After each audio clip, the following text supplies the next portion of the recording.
Здоровым быть легко поможет вам Дуйко. Зовут меня Андрей Андреевич Дуйко. Сегодня я постараюсь ответить на ваши вопросы, которые вы мне задаете. Сейчас я проверю, пошла ли трансляция у нас, есть ли интернет, потому что у нас то света нет, то интернета. Итак, трансляция сейчас. Перестали болтать. Я могу сказать, Смотрю. вот такого Пишу сейчас.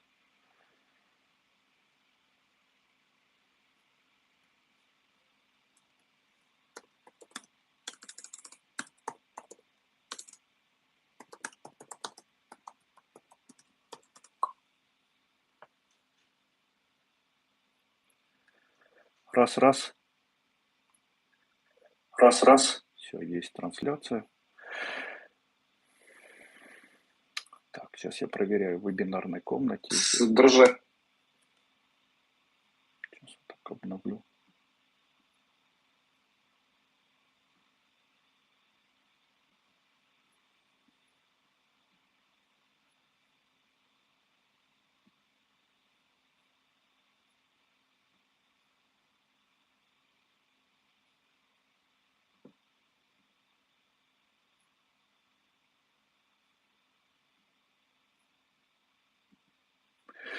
На Ютубе началась трансляция, а вот на сайте моем не началась, к сожалению. Ну, ничего страшного, попробуем тогда.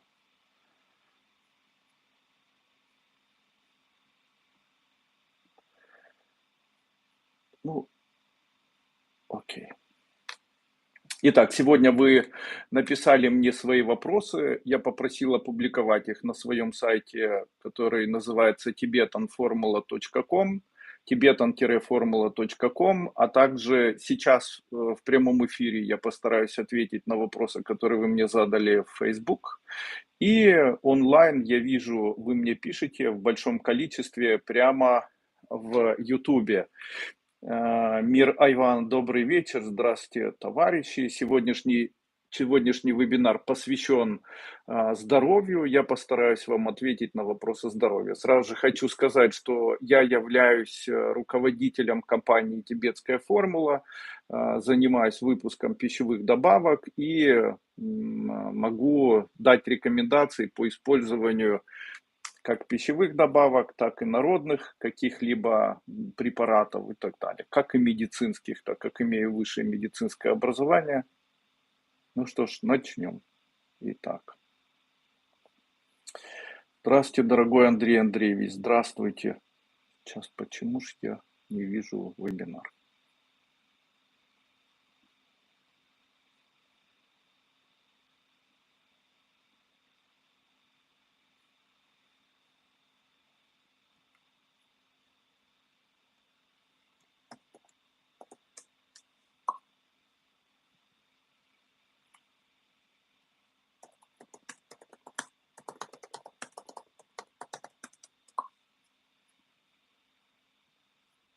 Ну все. Итак. Ольга, здравствуйте, Андрей Андреевич. Подскажите, пожалуйста, можно ли принимать препараты панкрисор, бетаин, мнемонорм, здоровые сосуды и тутусосинкуты одновременно? Да, можно. Они между собой синхронны, в общем-то, никакого плохого эффекта иметь не будут. Светлана Сульженко. Спасибо за возможность задать вам вопрос. У меня полинейропатия конечностей, аксонально-демиелинизирующего характера, нарушение функции ходьбы, тетрапорезом, онемение ножек, ручек, сильнейшим боли во всех костях. Запинаюсь, на стопы невозможно. Понимаю. Кстати, за боли из рук часто выпадают предметы, распространенный остеохондроз, всех отделов спондилостоз, спондилез, спондилоартроз, артрит, грыжи, гидромиелия грудного отдела болят.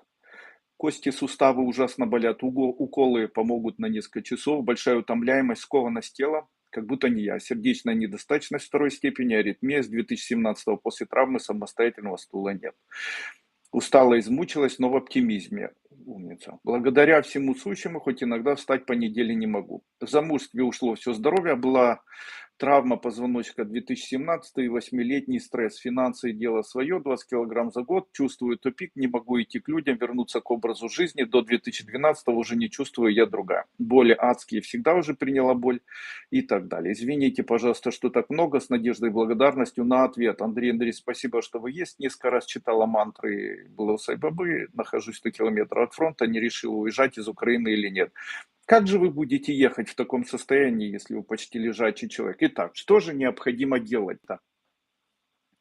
Когда не помогает традиционная медицина, сейчас мы к традиционной медицине все-таки придем, то есть полинейропатия, она традиционной медициной лечится, обычно назначают препараты, это препараты релаксанты, препараты нестероидные препараты противовоспалительные, обычно это Мовалис или диклофенак, может быть даже назначают курс терапии в случае, если есть на то основания использования даже гормональных препаратов. В вашем случае я не имею права вам что-либо рекомендовать или назначать. Ну и какие-либо миорелаксанты, то есть назначают, может быть, там ферлипсин там, или еще что-либо. Тем не менее, есть народные способы, которые я на 100%, прямо на 99, на 100 нельзя говорить, уверен, что такие вот процессы или вот такие удивительные, наверное, рекомендации, они способны сделать гораздо больше для человека, чем традиционная медицина. Конечно, среди БАДов это альфа-липоевая кислота, среди БАДов это, конечно, кремний и кальций, то есть это препараты нашей компании цитрокальцимин, препараты артрозин, но и народные такие есть способы. Один из народных способов – это прогревание. Дело в том, что в тибетской медицине потеря холода или потеря тепла внутреннего как раз и в дальнейшем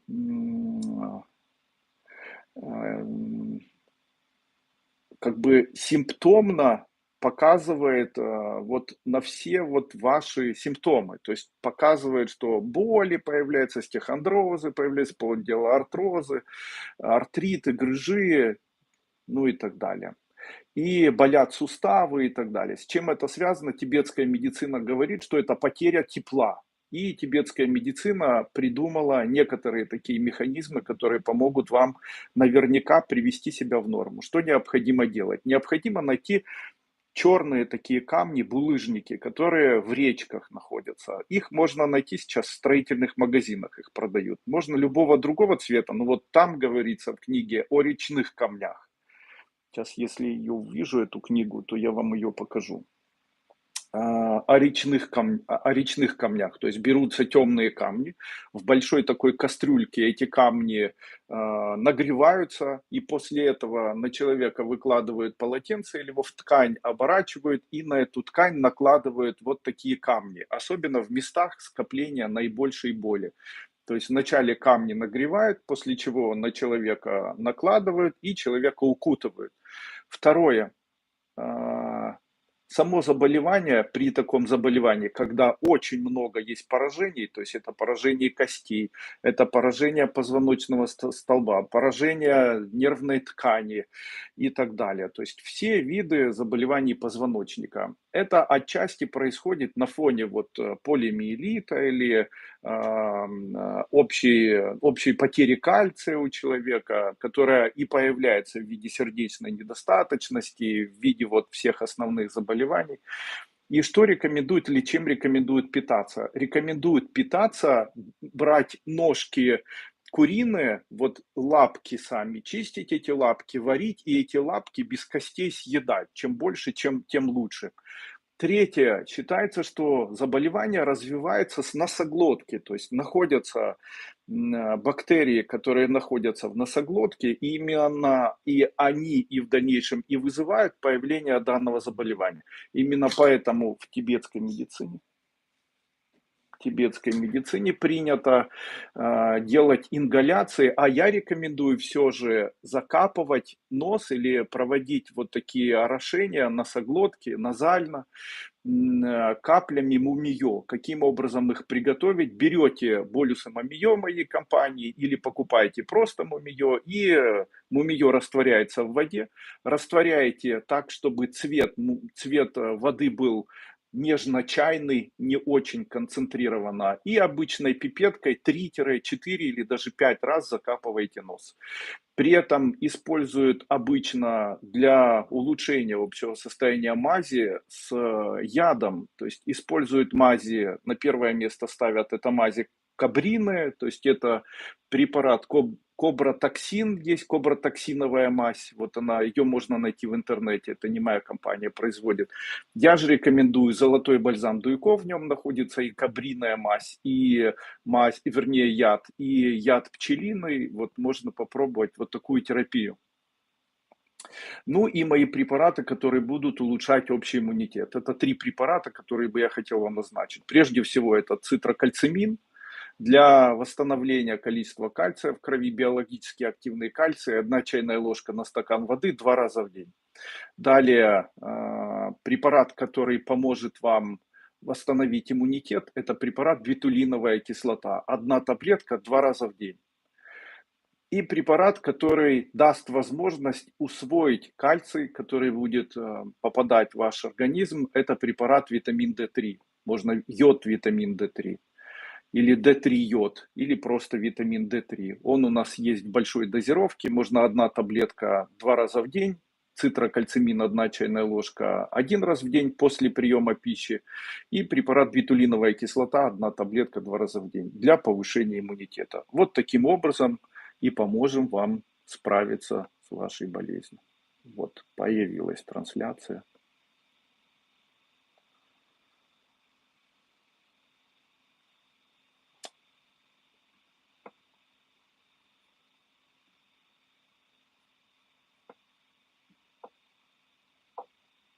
Есть? Есть. Ура.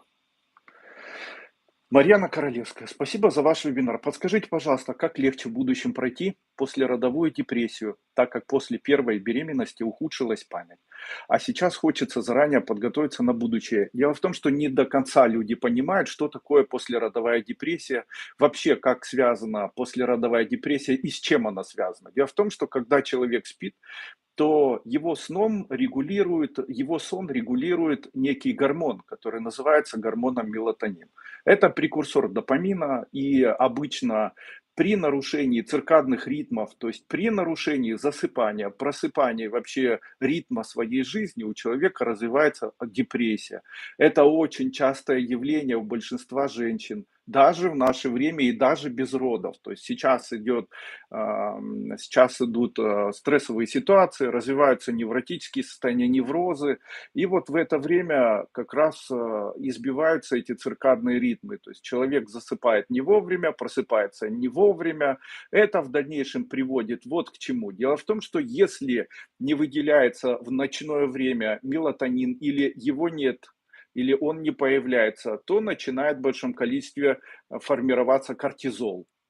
Кортизол в такой форме, который вырабатывается, это гормон стресса, то есть он влияет в дальнейшем на серотонин и может повлиять на появление усталости, депрессии, тяжести на протяжении дня. Я считаю, что применение мелатонина может и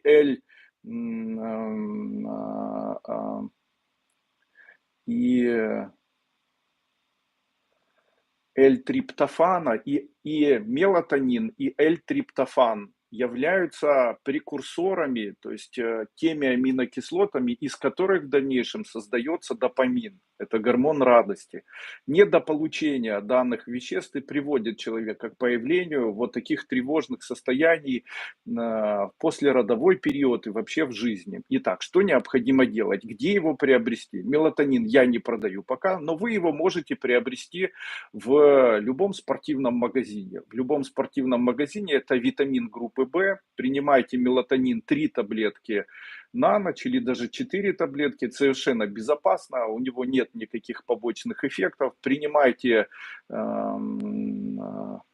Принимайте L-триптофан, тоже можете 2-3 таблетки на ночь. И можете для сна или для нормализации сна принимать мой препарат, который называется Соник.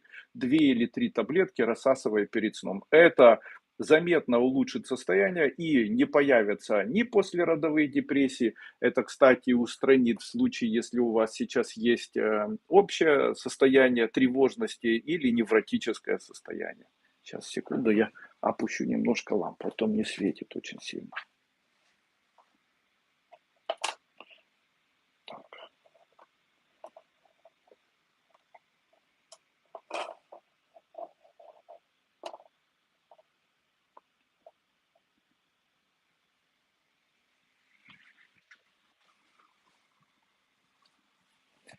Итак.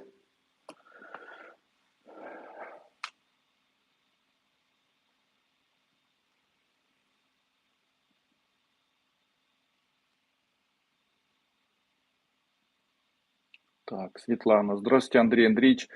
В детстве был псориаз. Дедушка как-то его вывел, возя на Черное море и в горы. И перенеся большой стресс, псориаз воскрес. И обернулся красным внутренним лишаем, разъедая потихоньку все внутри. Уже несколько лет не могу есть твердую пищу, не проходит. А, Полетели и десна, и вообще все, что касается слизистой. Врачи меня записали в категорию редкой и неизлечимой болезни, которые страдают 3-4% от всего населения планеты. Что делать? Спасибо вам огромное, даже если и нет решения. Очень вам благодарна за ваш совет и то, что вы есть. Вся проблема псориаза, как правило, связана с реакцией организма на неправильную работу вашего желудочно-кишечного тракта. И обычно, если смотреть на людей, которые болеют псориазом, то у них всегда есть гастроэнтерологическое заболевание, которое всегда абсолютно подтверждается. Как правило, это заболевание ГЭРБ, то есть это гастроэнтерологическое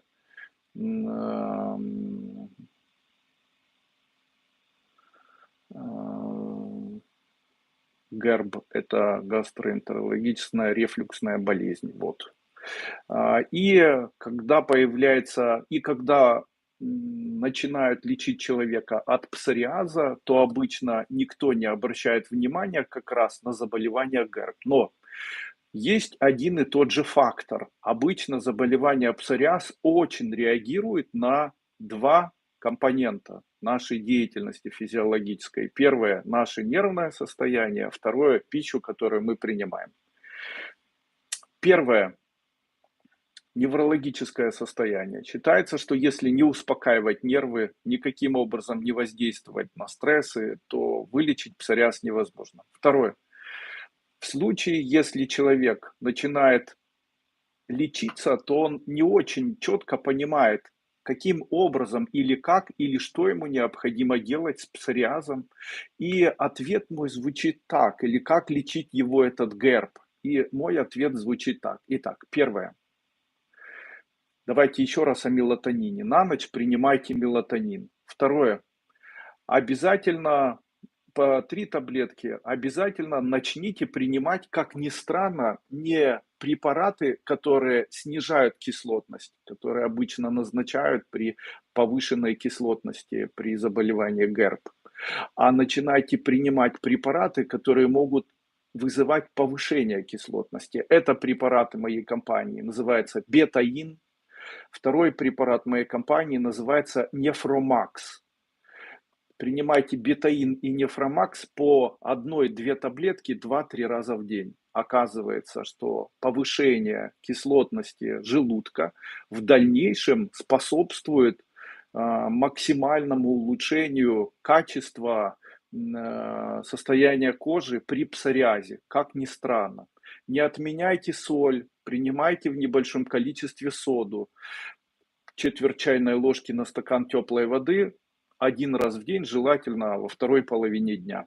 Также можете, почему соду? Вместо соды можно просто принимать щепотку соли. Эффект будет точно такой же, я об этом рассказывал на прошлом своем вебинаре.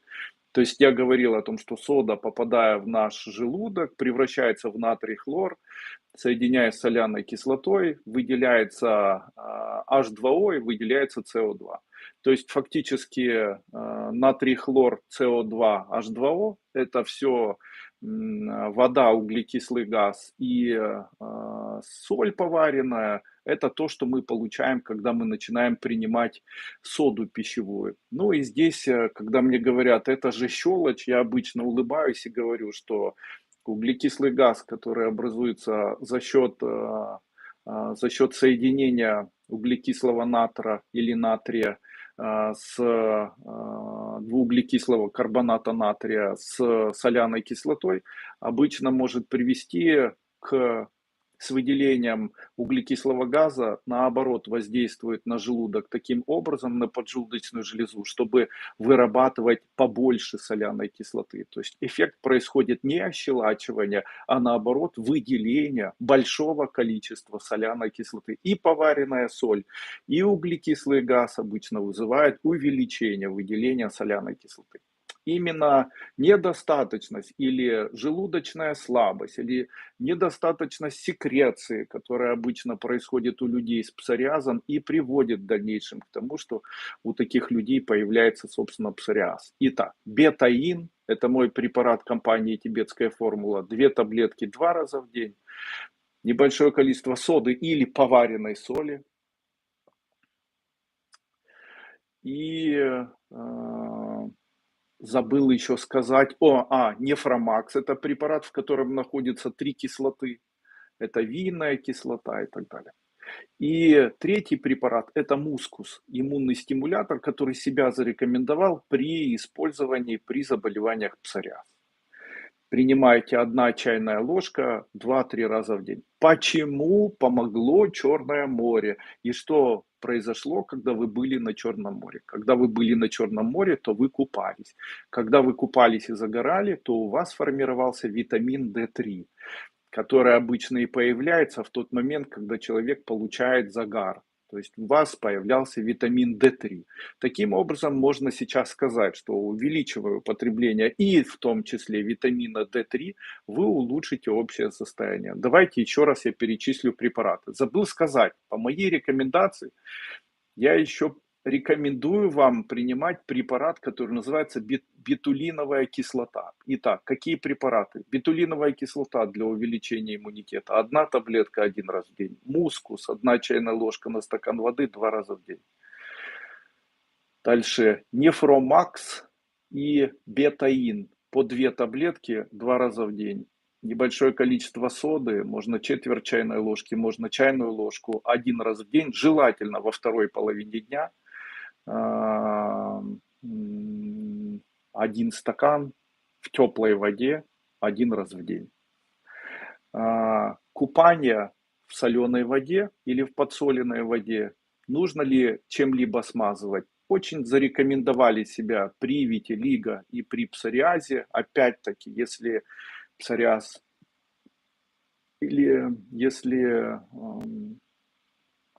площадь поражения псориатическими бляшками очень большая, то ни в коем случае не рекомендую использовать какие-либо мази, потому что это может вызвать аллергическую реакцию, может произвести к появлению некроза, ну и к осложнению в виде сепсиса и так далее, не дай бог. А рекомендую использовать просто подживляющие такие, это присыпки, можно присыпки с лейкоподием, вот в нашей компании есть детская присыпка с лейкоподием, можно присыпать из народных таких способов для того, чтобы мягче сделать сам шанкар, псориатическую бляшку, используют обычное кукурузное рыльце. То есть берут кукурузные рыльца, их покупают у травниц, которые, или даже в аптеке, наверное, это продается, заваривают 1 столовая ложка на стакан воды, прикладывают к местам наибольшего, ну, может быть, огрубения, если можно так сказать. Сейчас очень много есть информации, где рекомендуют использовать мазь, которую делают из мухоморов. То есть используют мазь из мухоморов, вазелин, мухомор, там варят, выделяющийся фермент, который выделяется, использовать. И вот рекомендуют при псориазе. Смотрите, в случае, если это небольшой формы лишай или только начинает развиваться какое-либо заболевание кожное, возможно, использование яда активного может помочь. Но дело в том, что мухомор является ядовитым растением, и в итоге в виде вот такой масляной экстракции появляется тяжелейшее ядовитое вещество, ну, от формы, наверное, грибов, там разная форма вещества. И данное вещество может проникнуть в кровь, также может привести к некрозу тканей, обугливанию тканей, расплавлению тканей вокруг самого заболевания или вокруг очага заболевания, что в дальнейшем может привести к самым трагическим последствиям. И вот я вам рекомендую не использовать мази, которые сделаны из мухомора, не использовать мази в случае, если они сделаны с использованием яда, даже кабриного или пчелиного. Но с чистотелом можно, но только если есть очень небольшое количество, очень небольшой очаг. В моей компании есть вещество такое, оно называется изотон. Это мною разработанный бальзам, который я рекомендую использовать при псориазе. Он не вылечит псориаз, но до того момента, пока вы будете мазать данным веществом, псориаз вас не будет беспокоить. То есть он становится гладким, кровотечение заканчивается, практически исчезает, но стоит прекратить использование данного продукта, через 2-3 месяца псориаз тоже появляется. Тем не менее, в случае, если у вас острая форма, тяжелые поражения, пожалуйста, можете использовать. Я помню, такие противоречивые были разные советы людей, которые излечивали псориаз. Я их собирал в свое время. Была женщина, которая излечивала псориаз, и ее рекомендации были использовать тину, которую собирают из озера или из речки. Вот такая тина, я так предполагаю, там было большое количество, наверное, калия. И потом я нашел подтверждающую информацию в медицинских изданиях, что использование аппликаций с повышенным содержанием калия, будь то там вещество там органическое, там созданное из торфом или выделенное из торфа, либо это вещество, которое синтетическое или там неорганическое, эффект один и тот же. Опять-таки хочу сказать, что это не панацея. Далее, как действовало на людей, когда они использовали в ходе лечения мазь в Азербайджане. Она называлась у них с высоким количеством эфиров, бензолов, и она у них как-то там называлась. Вот эта мазь, она там помогала и так далее. Опять-таки могу сказать, что в случае, если очаги поражения были очень широкие, то тогда не помогало. В случае, если очаги были маленькие, незначительные, то помогало. Опять-таки, псориаз имеет различные формы. Это может быть плоский, чешуйчатый и так далее. То есть есть разные формы псориаза. Ну и завершением всего это витамин D3. Смазывайте изотоном.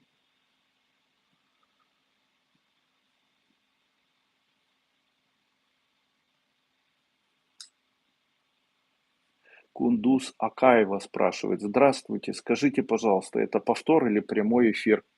Прямой эфир.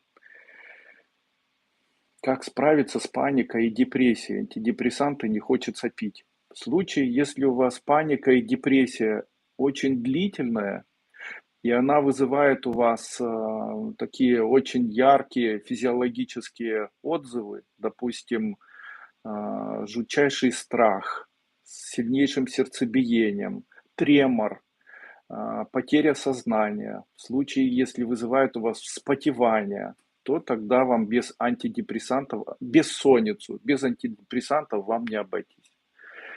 Какие необходимо знать условия? Дело в том, что даже использование очень часто антидепрессантов имеет, может быть, даже неудовлетворительную роль или играет неудовлетворительную роль в тот момент, когда человек начинает их принимать. Дело в том, что есть различные формы и депрессии, и тревожных расстройств, и психических заболеваний. То есть это могут быть разные формы маниакально-депрессивного психоза, там, компульсивные состояния, обсессии. Это могут быть состояния страхов, панические атаки, состояния тревожности. Это могут быть проявления других психических заболеваний или состояний. И в этом случае постановка точного диагноза и применение правильных препаратов, ну, прям категорически очень важна. То есть на первое место ставят прежде всего препараты, за счет которых человек может спать, смотрят, есть ли нарушение сна, после чего назначают на антипсихотические препараты или препараты от тревожности, или нейролептики и так далее. То есть таким образом помогают человеку, выбирая терапию, помогают человеку справиться. Какие мои рекомендации, почему я думаю, что эти рекомендации могут вам помочь? Дело в том, что всегда вот такие состояния, они всегда у всех протекают в одинаковой форме. То есть любые состояния, паническая атака, депрессивный эпизод имеют одно определенное начало. То есть это начало удушья или ощущение боли в теле, или ощущение такой тревожности с оцепенением, тремор там, или каталепсии и так далее. И обычно это все развивается, и началом всего является нехватка воздуха. То есть человеку кажется, что он задыхается, что ему не хватает воздуха. В этот момент я рекомендую человека начать очень активно дышать. То есть очень часто человек, наоборот, не хочет дышать, а в этот момент ему, наоборот, нужно как можно сильнее или как можно активнее дышать. Ему нужно активно дышать, также ему подходит горячий душ в этот момент. Третье, на ночь обязательно принимать препараты снотворные, хотя бы моей компании. Также принимать мелатонин, о котором я говорил сегодня, L-триптофан, о котором я сегодня говорил. В нашей компании есть препараты из растений или из экстрактов растений, которые могут помочь снять вот такую паническую атаку или депрессивный эпизод. Это препарат Паставит, чай Дитарекс. Вот рекомендую.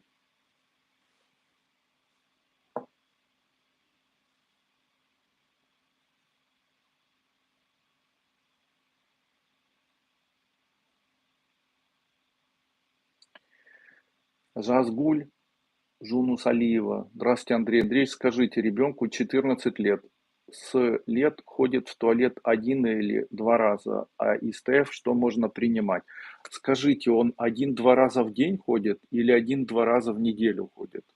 Если один-два раза в день, это нормально. В случае, если один-два раза в неделю, это ненормально. Наташа Якимчук. Как можно вылечить на лице клещ? Демодекоз, да. Есть такое вещество, называется оверсектиновая мазь. Препарат называется Оверсект. Я его рекомендую, хоть вам ни один кожник его не назначит. Продается он в ветеринарной аптеке. Вот я его рекомендую использовать при лечении демодекоза. Также он себя зарекомендовал при лечении ушного клеща в том числе. Очень-очень рекомендую.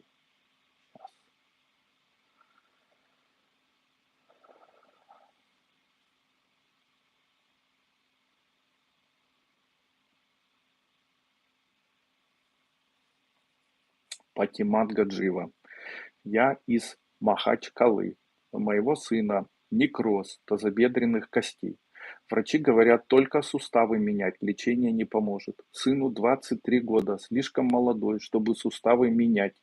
Есть ли какое-нибудь лечение на его болезнь? Подскажите, пожалуйста. Нет, я не знаю такого лечения. В случае, если некроз тазобедренных костей произошел, я считаю, что единственная возможность помочь такому человеку, это действительно только менять суставы. Я в своей практике, а практикую я очень длительное время, уже больше 21 года, не встречал ни одного человека, который бы с таким диагнозом справился бы безоперационно. Всегда люди начинают сражаться, бороться, но всегда, поверьте мне, и поверьте моему опыту, всегда это заканчивается все равно. заменой сустава. Данный процесс необратим. То есть в случае, если он уже произошел, то восстановить или что-либо сделать практически, ну, фактически невозможно. То есть могут быть там инъекции гиалуроновой кислоты, там, коллагена, там, энзимов каких-либо. Но, как показала практика, это все создает только временный эффект, но не постоянный. Если артроз только начинается, там, первой степени, второй степени, то обычно я человеку рекомендую принимать там глюкозамины, хондроитины, принимать коэнзим Q10, принимать гиалуроновую кислоту, принимать коллагены или коллаген. А из народного такой вот есть способ, их несколько способов, это мука смешивается с медом, накладывается на места боли. Второй вариант, натирают обычным сливочным маслом такие места, обвязывают лентой, которая предварительно натерта оливковым или сливочным маслом. Сливочное, кстати, лучше. Но опять-таки при начинающихся формах артроза это возможно. Если форма артроза запущенная, то это невозможно. Как восстановить хрящевую ткань, если она исчезла? Почему происходит исчезание хрящевой ткани? Я считаю, что это связано с быстрым похудением. То есть в случае, если человек очень быстро начинает худеть, очень быстро начинает сбрасывать вес, это может происходить на фоне сахарного диабета первого типа, может происходить на фоне использования агрессивных диет или даже препаратов для снижения веса, на фоне противохолестериновой терапии с использованием статинов, то это все в дальнейшем может вот повлечь за собой вот такие процессы появления артроза, коксартроза. Ерика Кунга Петровица. Здравствуйте, Андрей Андреевич, здравствуйте. Хочу сказать большое спасибо за моего сына Брэндона. Вы помогли нам устранить детский солевой диатез. Потом помогли с гастрорефлюксом. Благодаря вам и вашим препаратам ТФ мой сын перестал плакать от боли и, наконец, может бегать и радоваться жизни. Низкий вам от нас поклон, дорогой Андрей Андреевич.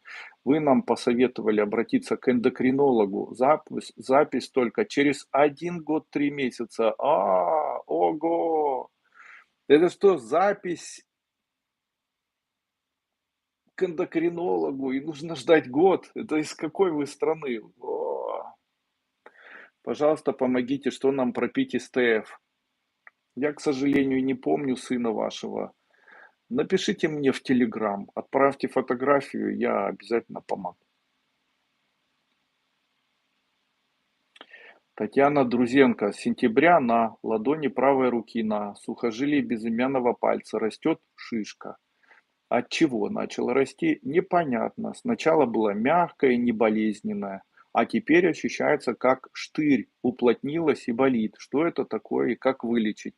Это может быть шип такой, костный нарост. Это может быть развитие заболевания контрактура Дюпи-Трена. Это может быть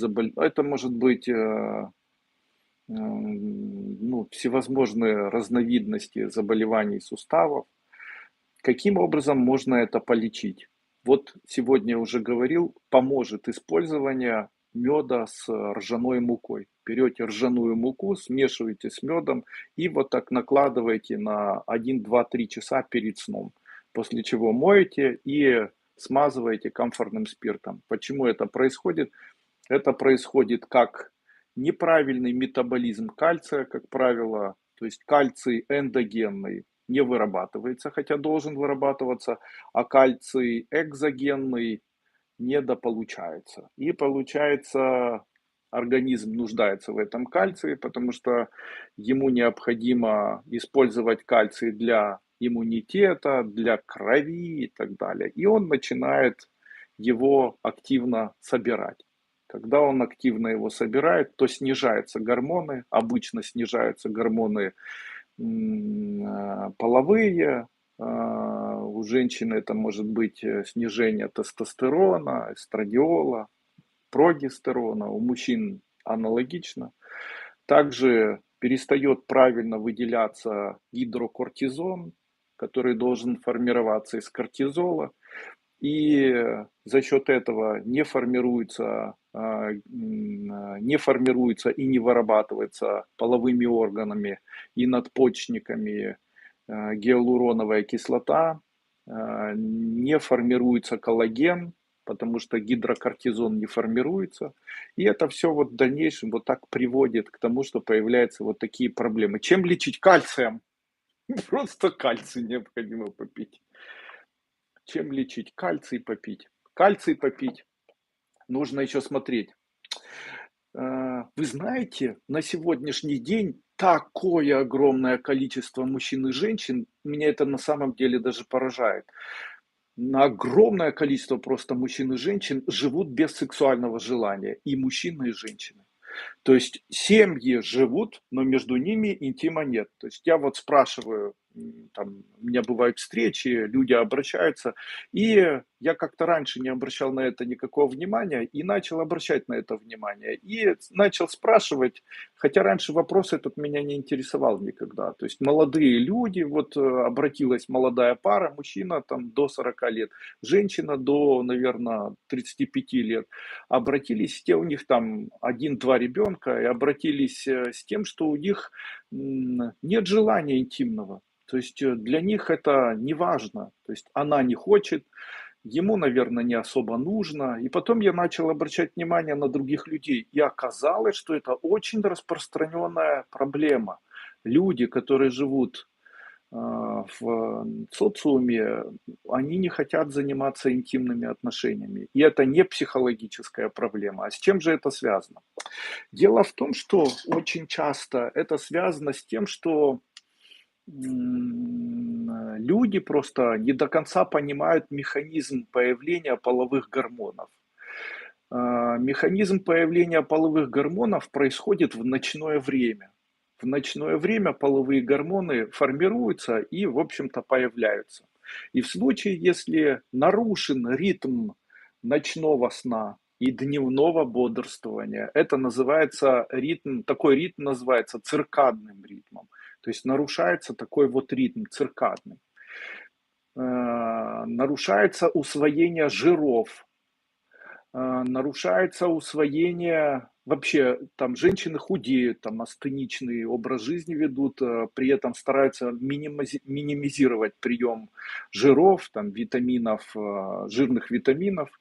Это витамин А, Е, витамин К, там омега, вообще жиры не употребляют, это очень распространено, вообще ничего не едят, при этом спят плохо, болеют неврозами, и у мужчины при этом принимает алкоголь, там пьет много пива, пиво формирует и угнетает, формирует эстрадиол у мужчины, от чего растет грудь и появляется в дальнейшем мастодонит.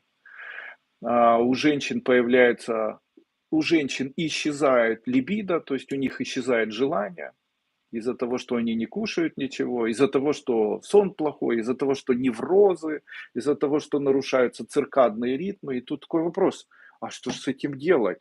Ну, и это все разрушает семьи в итоге. Так женщина, возможно, любит своего мужчину, но она вот сегодня не хочет. Она и потом не хочет и завтра, и послезавтра. Ей не нужно часто, она просто болеет. У нее нарушены циркадные ритмы, она не доедает, не досыпает, у нее невроз, и после этого ей просто не нужно. То есть ее организм живет. Я недавно видел видео, один мужчина говорит, постарайтесь, мужчины, не приставать к своей жене. И посмотрите, когда она захочет вас, то есть через какой промежуток времени. И говорит, а вы знаете, что многие так и не захотят, если к ним не начать приставать и так далее. Но он прав. Если не приставать, то ничего и не произойдет. Ну или произойдет, но если нет никаких психических нарушений. Но мы же живем в социуме сейчас таком, где невроз это основная, наверное, проблема, которая вообще существует. И чем же лечить это все? Ну и еще раз хотелось бы сказать. Итак, первое, циркадные ритмы, друзья мои. Циркадные ритмы – это естественное состояние нашего ритма жизни, которое нам дала природа. И природа, она нам сказала, хоть мы и не получили документ, инструкцию к применению после рождения нашего физического тела. Тем не менее, я вам хочу сказать, что у каждого человека, из-за того, что мы из класса животного мира, есть определенные циркадные ритмы, которые на протяжении эволюции человеческого организма были сформированными. И хотим мы или не хотим, вот организму все равно. Что влияет на циркадные ритмы? На них влияет освещение, то есть очень яркое освещение, очень громкая музыка, перевозбуждение, высокий инсулин, низкий инсулин, высокий сахар. Это все может приводить спазм сосудов, недостаточность кислорода, недостаточность, как ни странно, тестостерона. Вы представляете, недостаточность тестостерона. Может и у мужчин, и у женщин, кстати. Может приводить к тому, что появляется сбой вот таких циркадных ритмов. Что же делать с этим всем? Итак, первое. Нужно восстанавливать тестостерон. Многие скажут мне: Андрей Андреевич, что с вами? Вы плохо дружите с головой? Я хочу вам сказать. Женский тестостерон напрямую связан с женским либидо. То есть, если у женщины не появляется тестостерон, то она не будет хотеть заниматься интимными отношениями. То же самое с либидо мужским. Если не появляется тестостерон у мужчин, то или он замещается эстрадиолом, то у мужчины меняется характер, мужчина становится. Опять-таки у мужчин происходит выделение тестостерона в момент вернее, потеря тестостерона в момент оргазма, анонизма и так далее. Что, в общем-то, и приводит к потере, может быть, тестостерона, и к потере волос, и к потере сна, и даже к артрозу или артриту, и к спондилоартрозу, и к, допустим, остеохондрозу позвоночному. То есть это может быть все симптомы как раз анонизма и потери тестостерона. Нормальному человеку тестостерон необходим, особенно если возраст после 40 лет. В нашей компании есть препарат, это экстракт растения трибулус. При сбое ритма циркадного, при тревожных состояниях, при отсутствии либидо у женщины и у мужчины необходимо принимать трибулус и мускус. Мускус 1 чайная ложка на стакан воды, трибулус 1 таблетка 2 или 3 раза в день. Все безопасно, волосы на вас не вырастут. Дело в том, что считается, что если высокий тестостерон, то вырастут волосы. Нет, это не так. Дело в том, что тестостерон является антагонистом других пролеотических белков половых. То есть он является антагонистом фактически эстрадиола. И в случае, если много тестостерона, может быть мало эстрадиола. И наоборот. Тем не менее, я хочу вам сказать, что если у вас либидо нет, желание отсутствует, вам это не нужно, не интересно, не хочется, вам необходим тестостерон. По поводу оволосения. Дело в том, что оволосение может быть и не связано с тестостероном. Это может быть связано с высоким содержанием подкожного калия. И это говорит о вашем предрасположении к усвоению калия. Ну что ж, продолжим тему. Восстановление циркадных ритмов. Итак, обязательно глубокое дыхание перед сном. Перед сном человек должен сделать минимально 60-70 очень глубоких вдохов в живот. Для чего это необходимо? Там, где находится там, где находится адреналин, там всегда происходит спазм сосудов. Смотрите, на протяжении дня вы часто испытываете состояние стресса.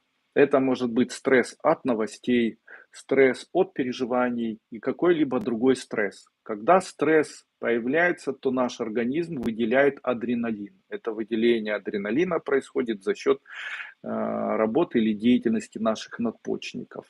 Адреналин, попадая в кровь, проникает мгновенно во все клетки нашего организма, особо влияя на наши сосуды, которые и особенно влияя на самые мелкие сосуды, спазмируя эти сосуды, когда происходит спазм сосудов, то есть такое понятие, но не заболевание, а синдром. Называется вегетососудистая дистония или вегетососудистый синдром.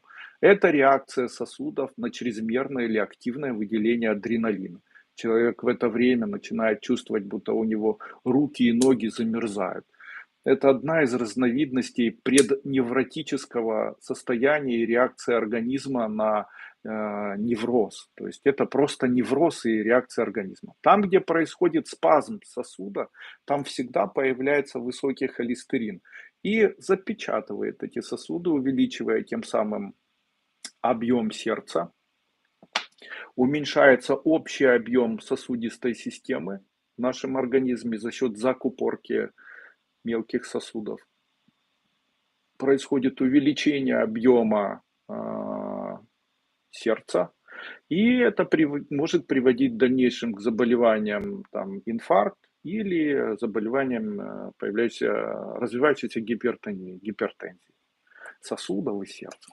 Ну и это уже большая проблема. И тут такой вопрос, как необходимо реагировать на адреналин и на неврозы.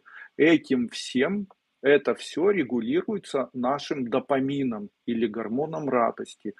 Но очень часто что-то сбивается у нас. Я забыл сказать, для чего дышать.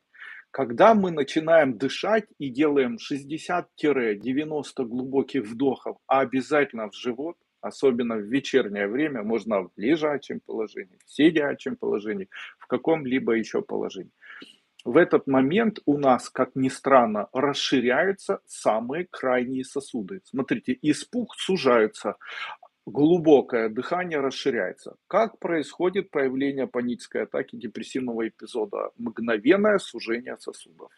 Выделение тотально большое количество адреналина, и происходит спазмирование сосудов. У человека включается нервная система, она начинает объяснять, это что-то должно произойти, это боль, я наверняка умру и так далее. То есть начинается уже развитие невроза, переключение уже там, к автоматизму или там, к каким-либо состояниям, решению вопроса или там, ощущению нагнетания, тревожности и так далее. В этот момент помочь уже невозможно, потому что адреналин вышел, и он активно начинает действовать. А вот в дальнейшем расслабить эти сосуды для того, чтобы адреналин совместно с холестерином покинул самые мелкие сосуды, капилляры, необходимо перед сном и на протяжении дня выполнять от 40 до 90, но это невозможно на самом деле, глубоких вдохов и выдохов в живот. Не обязательно, чтобы было болезненно. Эти вдохи могут быть не быстрыми, они могут быть мягкими. При этом, если вы делаете вдох длиннее, а выдох короче, особенно в вечернее время, то в дальнейшем на протяжении дня вы будете будете лучше себя чувствовать и менее будете реагировать на сейсмологическую активность. То есть магнитные бури, они не будут так сильно на вас воздействовать. Тучи, там, понижение, повышение давления, вы будете гораздо более к этому адаптированы.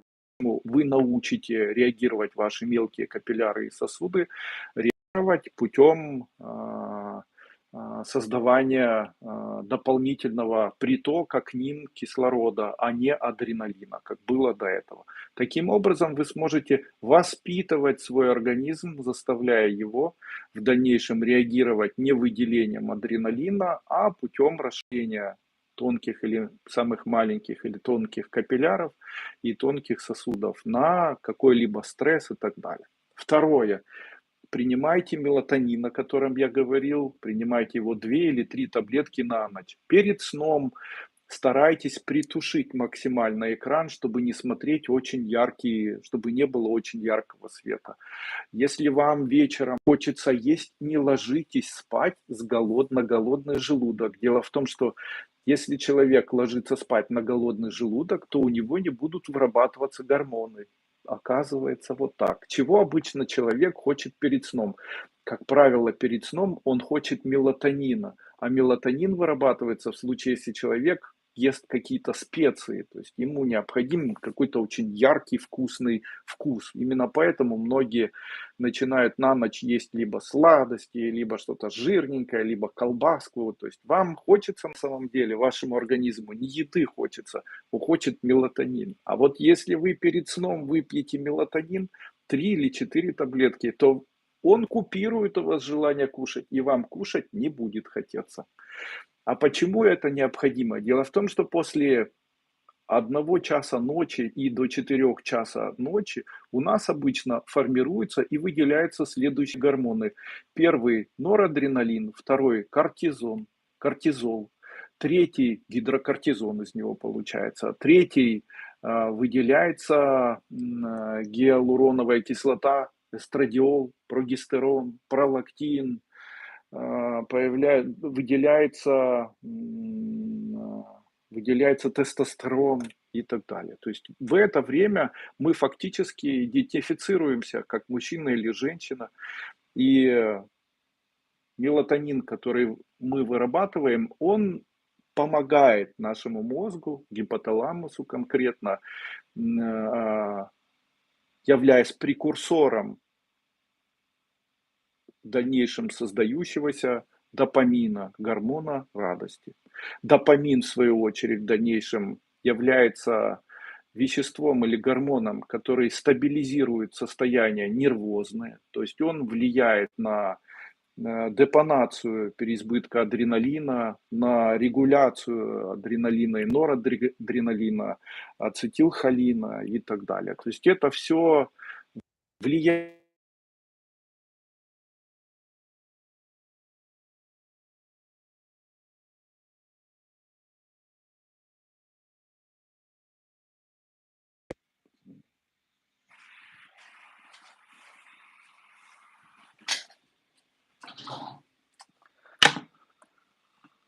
Окей.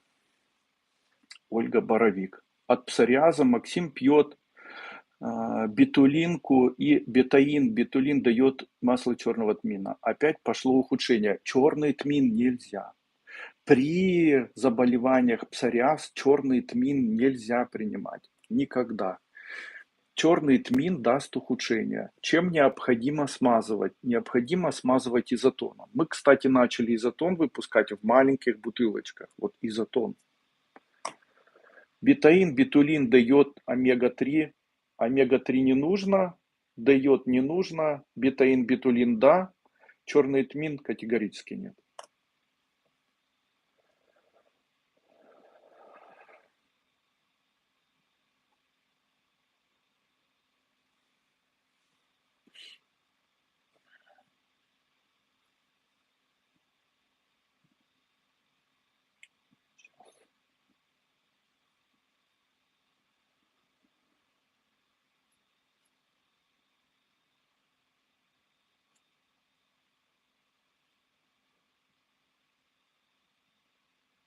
Здравствуйте, Андрей Андреевич. Спасибо большое за вашу любовь к людям, невероятную щедрость, знания, что вы даете этого 100. Спасибо.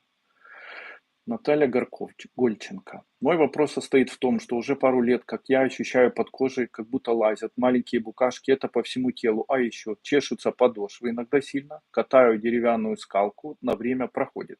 Что это может быть и что можно принять из ТФ? Огромное спасибо за консультацию. Обычно это реакция наших сосудов, ощущение вот такого движения, это неврологическое заболевание, и оно связано с судорожной активностью, которая появляется на коре головного мозга. Обычно это происходит после перенесенного заболевания острой вирусной инфекции. И вот это все говорит о том, что у вас, скорее всего, происходит процесс воспаления нервных окончаний. Что необходимо предпринимать? Первое. Начать принимать альфа-липоевую кислоту. Альфа-липоевая кислота 2 таблетки 3 раза в день. Препарат Морбус Стоп 1 таблетка 2 раза в день. СТ-нервы 1 таблетка 3 раза в день. Делать ингаляции желательно с золотом, а также попринимать бетулиновую кислоту по 1 таблетке 2 раза в день. Рустам Абулханов. Вы говорили, что при диабете первого типа нужно нажимать на жиры животного происхождения. Скажите, относится ли к этим продуктам сливочное масло? Вот я как раз и говорил о сливочном масле, о кумысе, о сыре, о молоке, о кефире можно принимать? Можно. Смотрите, масло черного тмина. Кому категорически нельзя принимать масло черного тмина, а кому можно? Дело в том, что а, Мухаммед в свое время, пророк, он, когда читал Священное Писание или когда диктовал Священное Писание, сказал о ряде продуктов, которые необходимо человеку принимать или употреблять в пищу. И среди этих продуктов был черный тмин. Там было сказано о чесноке, о черном тмине. И было сказано, что черный тмин, если человек его принимает, будет здоров. О чем там говорилось? Оказывается, что действительно в черном тмине находится вещество В7. Это вещество, которое называется кверцетин, или вещество, которое является одним из, наверное, онкопротекторов. Кверцетин, который находится в черном тмине, он находится в ядре. Если выдавить из черного тмина жидкость, масло, то в масле кверцетина нет. Масло состоит из витамина Е, А и там, допустим, там линолевой кислоты, там может быть еще каких-то кислот. А кверцетина там нет. Ни кофейной кислоты нет, ни кверцетина. То есть он фактически вот в таком виде бессмысленен. Но есть у масла удивительные функции. Какие это удивительные функции? Считается, что если человек замерзает часто, если у человека ощущение потеря сил, усталость, у него нехватка, у него лень, то есть он ощущает озноб постоянно, то есть это астеничные такие люди. В случае, если очень сильно ногти ломаются на руках, я так предполагаю, на фоне анемии, там, низкого железа, или там кальция низкого. Так вот, таким людям рекомендуют принимать черный тмин. Но если человек невротичен, если человеку все время жарко, вот как мне жарко и зимой, и летом. Если человек невротичен, вот я невротичен, я сплю мало, бодрствую много, работаю много. а, Там активно реагирую на какие-либо там ну, желания свои. То есть у каждого человека есть вот свой типаж. Я больше склонен к такому, наверное, холерическому, немного там максимально а, а, но могу этим управлять. Ну и если мне, допустим, начать давать принимать масло черного тмина, то мне будет еще жарче, я буду еще более нервным. Поэтому в случае, если у мужчины там нет женщины, в случае, если мужчины неврозы, в случае, если мужчина не спит, в случае, если у женщины вспотевание частое, там, климактерический период, там, приливы, если гипергидроз у человека, он потеет очень сильно, то тогда ему нет смысла принимать черный тмин. Ни в коем случае этого делать не нужно. Нет, нет, не нужно. А сам черный тмин в виде перемолотого порошка с добавлением, его обычно не нужно ничего добавлять, с небольшим количеством масла, которое выделяется.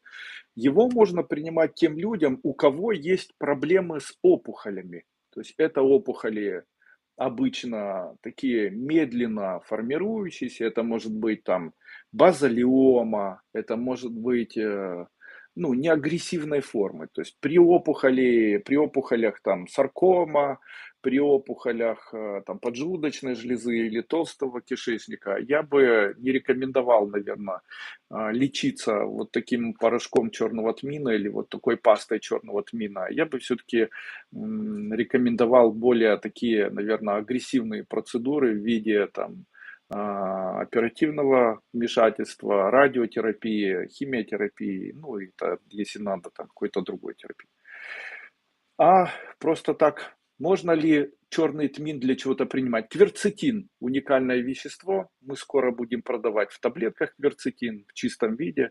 Кверцетин– уникальное вещество. Это витамин В7, как и рутин, и как амигдалин. То есть это вещества, которые являются мощнейшими иммунными стимуляторами, являются при иммунном дефиците, являются веществами, которые могут улучшить иммунитет и так далее. Ну и имеют доказанную противоопухолевую активность. То есть есть ряд работ таких о кверцетине, и есть препарат, который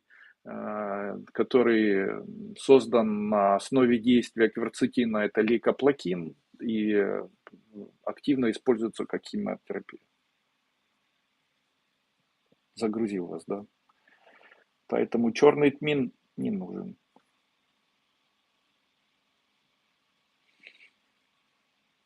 А почему ноги чешутся? Всегда ноги чешутся в случае, если есть воспалительные процессы нервных тканей, полинейропатия. Как она может развиваться? Остеохондроз, грыжа Шморля, остеолистоз. То есть остеохондроз – это хрящевая ткань между позвоночником, и она воспаляется. А здесь отростки находятся, в случае, если там, где отростки, нервная ткань находится, и эта нервная ткань начинает ущемляться, то появляется грыжа или остеолистоз, более сложное заболевание, и это уже потом нужно лечить там иссечением или еще чем-то. И вот одна из разновидностей таких заболеваний – это ощущение, будто бегает что-то по телу. Почему это происходит? Это потеря обычно потеря хрящевой ткани. Каким образом восстанавливать хрящевую ткань? Запомните, хрящевая ткань восстанавливается всегда. Вот и она состоит из таких компонентов. Первое – коллаген. Второе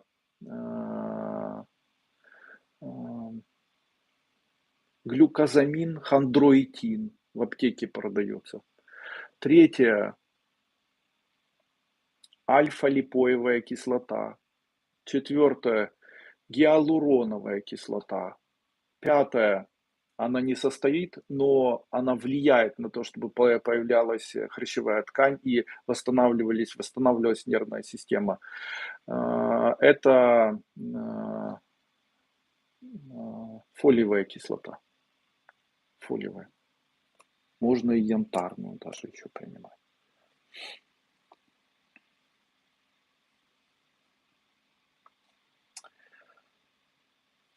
Здравствуйте, Андрей Андреевич. У меня сухие и красные локти. Очень неприятно. Болезненно. Крема не помогают. Убирайте алкоголь. Убирайте молочные продукты полностью из питания. Старайтесь не есть майонез. Уменьшайте количество употребления фруктов, овощей, так, чтобы ничего не бродило в вашем кишечнике. Третье. Увеличивайте кислотность желудочно-кишечного тракта. Принимайте нефромакс, мускус, принимаете бетаин. Вот таким образом. Смазываете изотоном. Сейчас он продается в маленькой бутылочке. Здравствуйте, Андрей Андреевич. У меня киста на почке левой. Камни в желчном, что нужно принимать из ваших препаратов. Есть очень хорошее вещество урхосолевая кислота. Урхосолевая.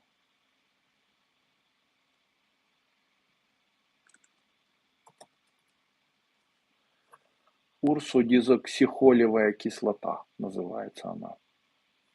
Лекарственный препарат гепатопротекторного действия Пимер хинdeоксихолевой кислоты, гидрофильная, не обладающая цитотоксичностью желчная кислота. Очень уникально, и я считаю, что использование как раз данного препарата способно растворять камни в желчном пузыре. Также, если принимать с моим препаратом, который называется Ликалила и Амарум, это все в комплексе может растворить камни в желчном пузыре, которые у вас там находятся. Стоит ли бояться камней в желчном пузыре? Стоит бояться камней в желчном пузыре. В дальнейшем это может привести к тому, что камни могут закрыть проток, повлиять на появление фиброза, гепатоза печени. В дальнейшем это может привести к формированию цирроза печени и так далее. Это все опасно. Вплоть до появления печеночной комы. Ну, слава богу, это редко. И почему появляется и чем растворяется? Обычно появляется на фоне неврозов. Человек реагирует на неврозы, и здесь всегда нужно запомнить. Смотрите, когда у вас появляется холестерин. Холестерин – это реакция на неврозы нашего и бессонницу нашего организма. Если вы не спите по ночам, ставьте тире, пишите холестерин. Если вы нервничаете, у вас невроз, ставьте тире и пишите холестерин. Почему? Адреналин всегда сопровождается выделением холестерина. Но адреналин, он там используется куда нужно, а холестерин остается. И вот этот холестерин, он накапливается у нас в желчном пузыре. Поэтому один из путей очищения нашего желчного пузыря – это спокойный образ жизни с увеличенным количеством сна и увеличенным употреблением витамина Е и А, группы А и группы Е, и уменьшением употребления глюкозы. Таким образом, инсулинорезистентное питание и уменьшение употребления углеводов, и с увеличением употребления витамина Е, допустим, омега-3 можно принимать, и можно принимать Амарум моей компании, это горечь и дуйко, и препарат на основе урсодизоксихолевой кислоты могут растворить ваши камни в желчном пузыре. Есть ли какие-нибудь еще способы? Это семена расторопшие. Берете семена расторопшие, заливаете их теплой водой, оставляйте в теплом месте на одни сутки. После чего сливаете воду, перекладываете в банку, держите в холодильнике. Берете потом эти семечки, 1-5 семечек за один прием, один раз в день, желательно в вечернее время. Принимайте на протяжении 2-3 месяцев. Через 1 месяц камни напополам исчезают, через 2 месяца на 70%, через 3 камней в желчном пузыре больше не найдете. Таким образом и происходит восстановление и устранение камней в желчном пузыре. Так.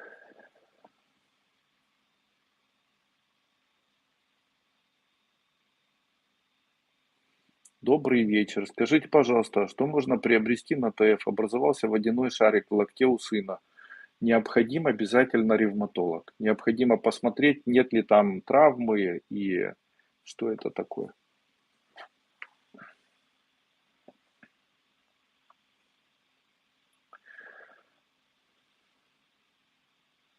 Ювенальный артрит, может быть. Ну что, обязательно ревматолог, обязательно. Нужно сдать С-реактивный белок, антистриптолизин, нужно сдать ревмофактор и посмотреть, нет ли у вас какого-либо сложного заболевания. Сейчас для того, чтобы шарик не сформировался, не активно разрастался, можно смазывать мазью Габбана, принимать, допустим, диклофенак или Мавалис, также смазывать мазью можно Вольтарен гель или диклофенак гель, но обязательно сдать анализы. Дело в том, что это может быть признаком формирующегося заболевания, и в дальнейшем можно опасаться развития чего-то более серьезного. Ну и пока это серьезное не развилось, давайте попробуем все-таки помочь медицинским способом. Людмила Коломієць. Скажіть, будь ласка, яким препаратом ТФ можна підняти ліпопротеїди високої щільності, 1,1 по аналізах, інші показники холестерину в нормі. Дякую за відповідь.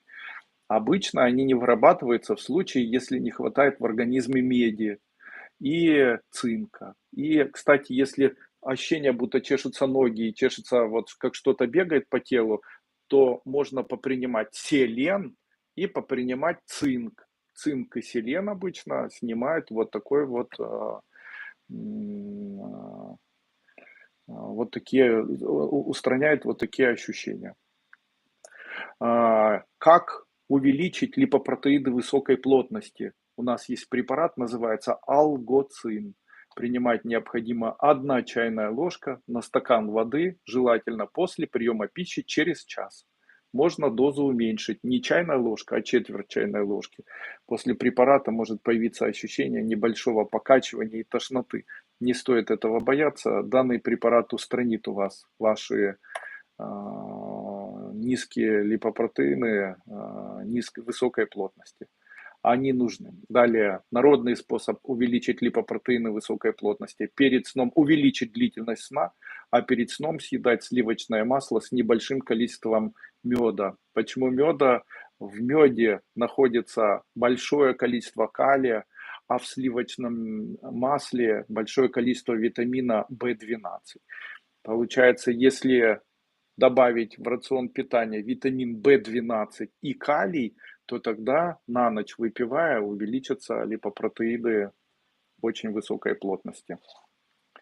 Витамин В12 находится в сливочном масле, в печени, в свекле. Ну ладно. Александр Завальнюк. Андрей Андреевич, у жены проблемная кожа на лице. Помогите, пожалуйста. Возьмите одну часть соды и одну часть полыни порошка. Смешайте между собой в равных пропорциях. Принимайте четверть чайной ложки 2-3 раза в день. Не ешьте на протяжении 1-2 месяцев продукты, содержащие зерно белое. То есть, если хлеб, то ржаной, белого хлеба и вермишели не ешьте, печенек там никаких. По возможности сладкого меньше, ну и молочное на протяжении хотя бы месяца, чтобы понять, что происходит. Итак, сода и полынь напополам. Четверть чайной ложки 1 или 2 раза в день.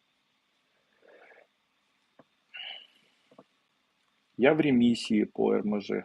Начала пить мухомор. Он мне поможет. Вы должны знать для себя, что мухомор, как и любой яд растительного происхождения, является не только ядовитым веществом, а еще и наркотическим. И на сегодняшний день продажа мухомора, по моему мнению, должна быть закрыта и запрещена. Я считаю, что это то же самое, что продавать наркотики.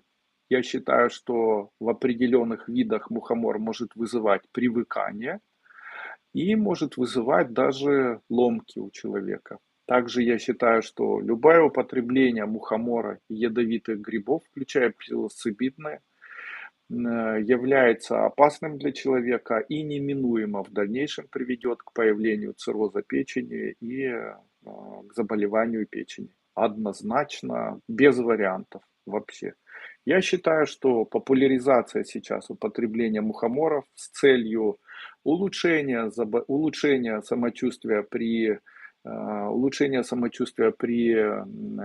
неврозах, улучшение самочувствия бессонницы, улучшение самочувствия там, при ревматоидных заболеваниях и так далее, преувеличено раз. И второе, никто не думает о последствиях. Дело в том, что одно лечим, другое калечим.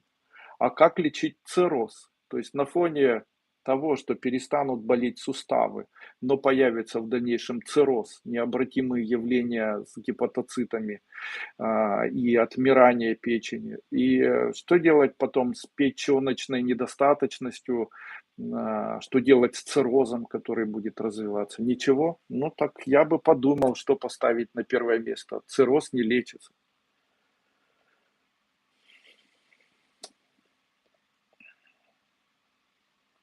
Добрий вечір. У сина вже понад 5 років низькі тромбоцити. Була виділена селезінка. Я розумію, то, мабуть, ставили йому лімфогранульоматоз. Але, на жаль, не допомогло. Порадьте, чим їх підняти та стабілізувати. Поможе бітулінова кислота і бітулін. Бітулінова кислота 1 таблетка 2-3 рази в день. Бітулін 1 таблетка 2 рази в день. И Инстамакс, 1 таблетка 2 раза в день. У меня на шее и по всему телу появилась сыпь, похожая на псориаз. Сделала обряд с сырым мяса и смазала синафланом и пропила диазолин. Зудит, чем полечить. Нет, это скорее всего у вас не псориаз. Не нужно этого бояться, не псориаз. Может быть, дело в том, что псориаз, он резко не появляется, это аутоиммунное заболевание, обычно оно развивается годами, десятилетиями, резко оно не появляется. Если появилось резко, то это не псориаз, это может быть экзема, может быть нейродермит, это может быть заболевание кожное какое-либо, там микоз. чем лечить? Ну, из моих препаратов попробуйте изотоном и попробуйте мазью, называется она у нас вот изотоном и мазью, можно вот золотым бальзамом.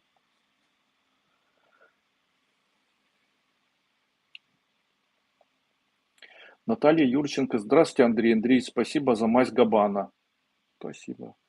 Что надо попить, чтобы не текли слезы на холоде? Как ни странно, попейте соду и поумывайтесь содой. Вот если попить соду и поумываться содой, содой с солью, 1 чайная ложка соды, 1 чайная ложка соли, в теплой воде растворяете и умываетесь утром и вечером. 1 чайная ложка соды на стакан воды, 1-2 раза пейте и на ветру перестанут идти слезы. Здрасте, у сына красивая борода, и на ней появились лысины и выпадение волос. Они перестали расти. Что это может быть и что делать? На фоне невроза и бессонницы, а также снижения тестостерона появляются вот такие моменты. Чем использовать? Как бы косметологически поможет спрей, который называется у нас артраминовый спрей. Он действительно увеличивает активность роста луковиц волос. В Киеве есть клиника косметологической и пластической хирургии, там работает мой знакомый друг, давно его знаю, и они широко используют в ходе реабилитации после пересадки волос наш спрей, который называется артраминовый. И есть прямо доказательство, что толщина фолликулы волоска, который был пересажен и который в дальнейшем использовали артраминовый спрей, увеличивается в толщине почти в 6 раз между обычными волосами. То есть они вырастают толстые, красивые и так далее. И использование вот при вот такой аллопеции, при просто выпадении волос на фоне снижения тестостерона. Вот рекомендую использовать. Дальше обязательно трибулус и фитоанап принимать вот мужчине. Можно мускус еще принимать. Это все увеличить количество тестостерона.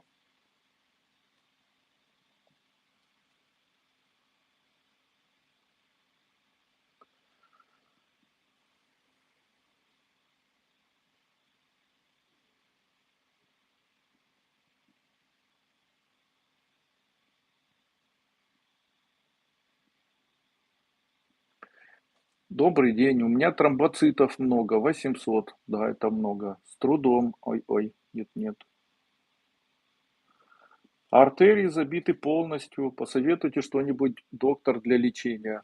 То, что я скажу, выглядит смешным, но тромбоциты не снизите до того момента, пока находитесь в неврозе. За кого вы переживаете? За сына, за мир, за войну, за близких. Вот до момента, пока вы не успокоите нервную систему, тромбоциты будут выделяться. Это бесполезное лечение. То есть, что необходимо делать?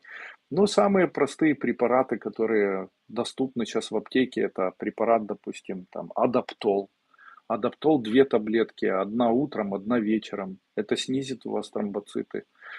Больше сна, больше воды пейте с минеральной, потому что углекислый газ, он тоже уменьшает тромбоциты.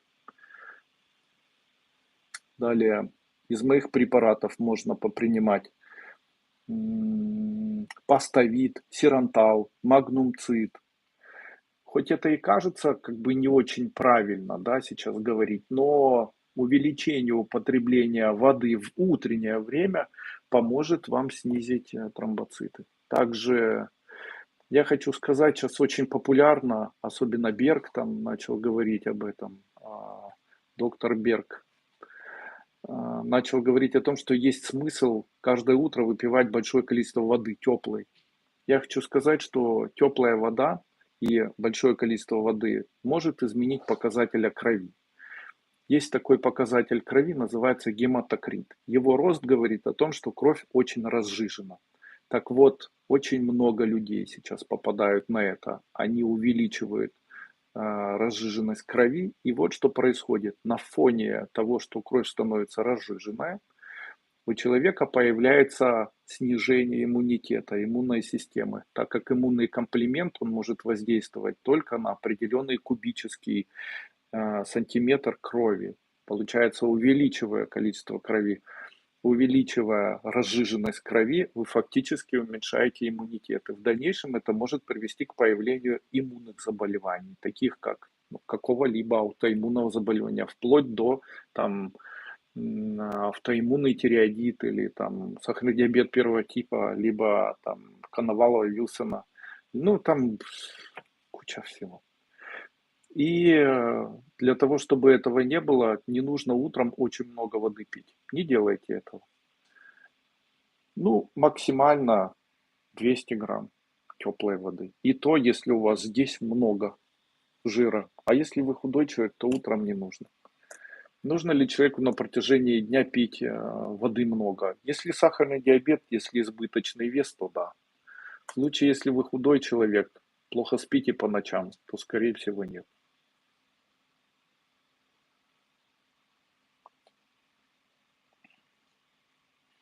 Сауле Базаршинова. Как лечить остеоартроз?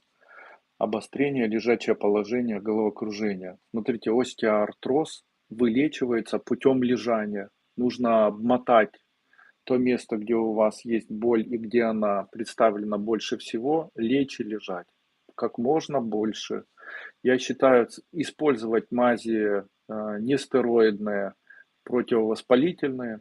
Используйте мазь, допустим, диклофенак. Дальше используйте нестероидный противовоспалительный препарат, там Мавалис или диклофенак или Афиду по 2 таблетки после еды, по одной таблетке 2 раза в день. Используйте миорелаксант, финлипсин, 1 таблетка 1 раз в день. Курс лечения, ну, можно 20 дней. Аккуратно, не принимайте нестероидные противовоспалительные препараты без еды. Дело в том, что они очень влияют негативно на двенадцатиперстную кишку и может появиться язвенная болезнь.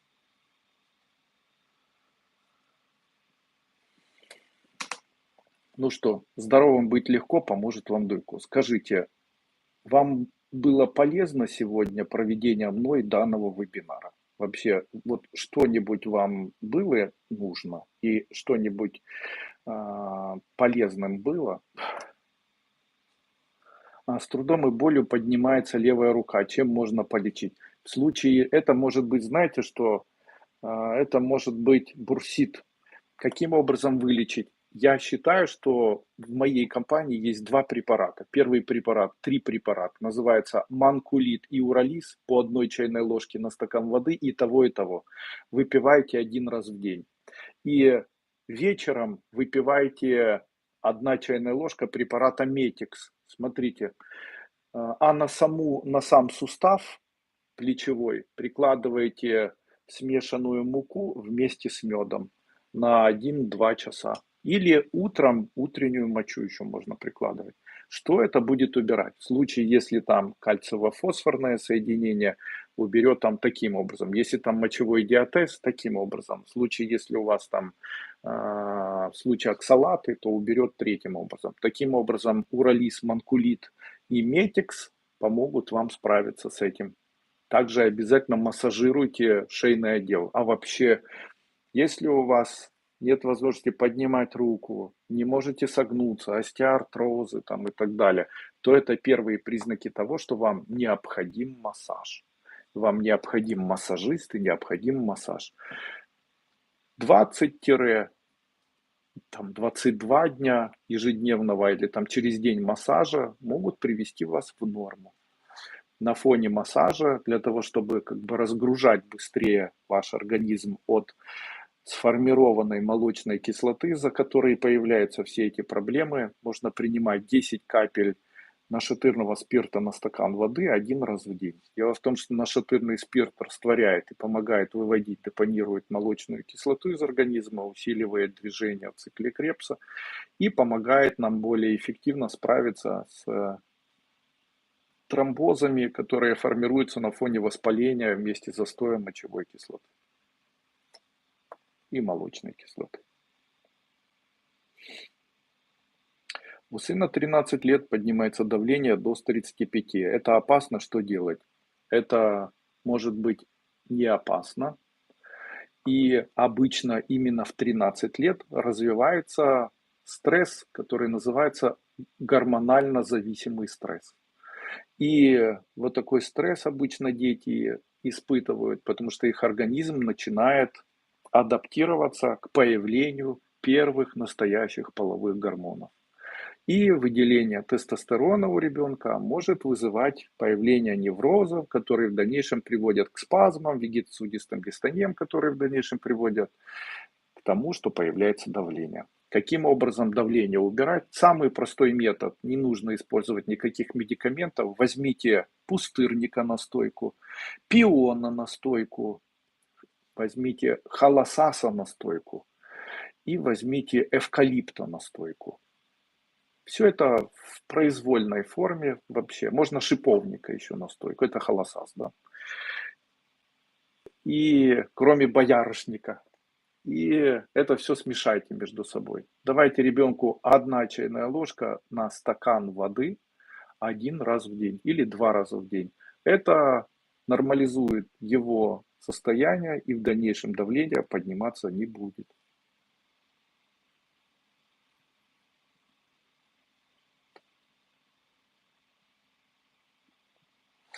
После того, когда закончится данный вебинар, я зайду в вопросы. Вот здесь вы написали вопросы в Ютубе. Вот Honor. Андрей Андреевич, скажите, из-за чего на ногтях вертикальные полосы и ногти получаются бугристые, полосок много на каждом ногте на руках? Это щитовидный или стресс? Я мужчина, 41 год. В случае, если ноготь ломается, то это говорит о том, что если ломается ноготь и очень крошится, это говорит о том, что не хватает железа. В случае, если полоска вот такая бугристая, это говорит о том, что есть проблемы, связанные с недостаточностью кальция или щитовидной железой. Так и есть. В случае, если полоски горизонтальные или вертикальные, да, то есть не бугорок, не впадина, а в случае, если полоска ровная, вот такая ровная, делящая ноготь на 1 или 2 равномерных части, это говорит о том, что есть проблемы с кальцием. Просто необходимо попринимать кальций, и это может говорить о снижении тестостерона еще. То есть в случае, если ноготь такой вдавленный и как луна, это говорит о проблеме щитовидной железы, гипофункции щитовидной железы, и нужно начать принимать йод содержащие продукты или препараты. В нашей компании это йодикс.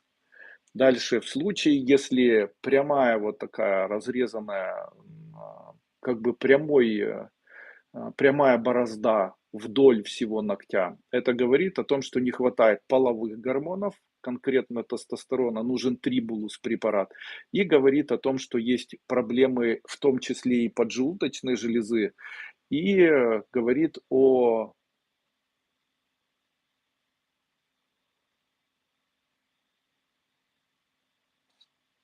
гормоне и о кальции. То есть необходим при этом цитрокальцимин и мускус. И для поджелудочной железы панкресор. В случае, если вот такие бугорки, то это говорит о том, что необходимо лечить или искать проблему в щитовидной железе.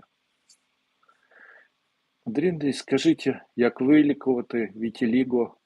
Можна приймати бетаїн і скільки? Бетаїн, да, и бетулиновую кислоту по 1 таблетке 2 раза в день на протяжении, ну, хотя бы 2-3 даже месяцев. Найдите настойку чистотела. Если витилиго не очень, ну, не огромные очаги поражения, то натирайте 1 раз в день, не натирайте, а смазывайте 1 раз в день небольшой участок поражения витилиго. Вот такой настойкой. На все остальные вопросы я отвечу после окончания вебинара. Как избавиться от пароксизмальной мерцательной аритмии? Блокаторы и абляция не помогла. Видимо, это связано с тем, что у вас есть, может быть, фиброз или даже уже там окольцованный фиброз. на котором уже там переродившийся уже такой уже мешочек образовался. И поэтому абляция не помогает. Но все зависит вот от чего. В случае, если это имеет больше форму, связанную с а,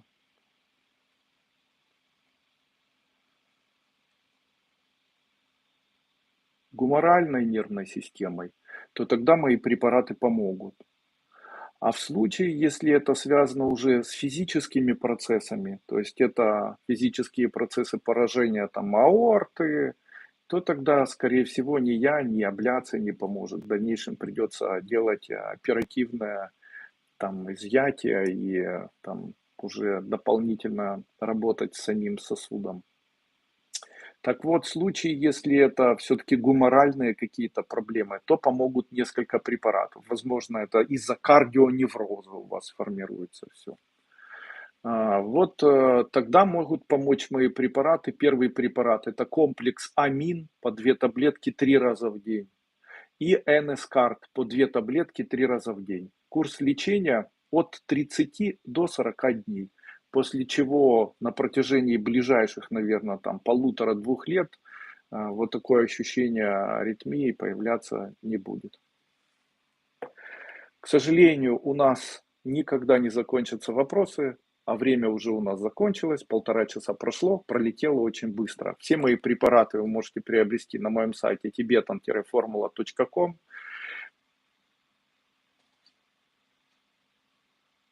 Желаю вам здоровья, желаю вам спокойствия, успеха, тепла, радости.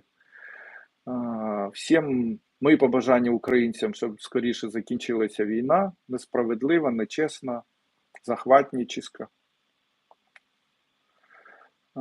Хай вже засіяє сонце і мир поселиться в наших серцях і в наших душах. Хай вже окупанти десь дінуться і вже не будуть не чіпати, не дивитись в нашу сторону ніколи. Хай вже буде в нас мир, хай вже кордони наші будуть незалежними, свободними, а в наших душах і в наших родинах буде сонце, сяйво і світло.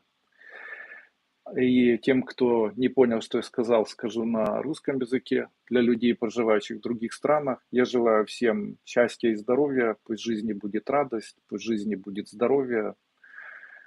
И берегите нервную систему, берегите своих близких, берите ответственность за них. И помните, что профилактировать болезни и лечить болезни – это 2 разных дела. Профилактировать болезни гораздо легче, чем потом лечить. Поэтому принимайте витамины, берегите нервную систему, правильно питайтесь, не загоняйте себя. И вам не придется в дальнейшем тяжело лечиться и прибегать к тяжелой традиционной медицине. Еще раз до свидания.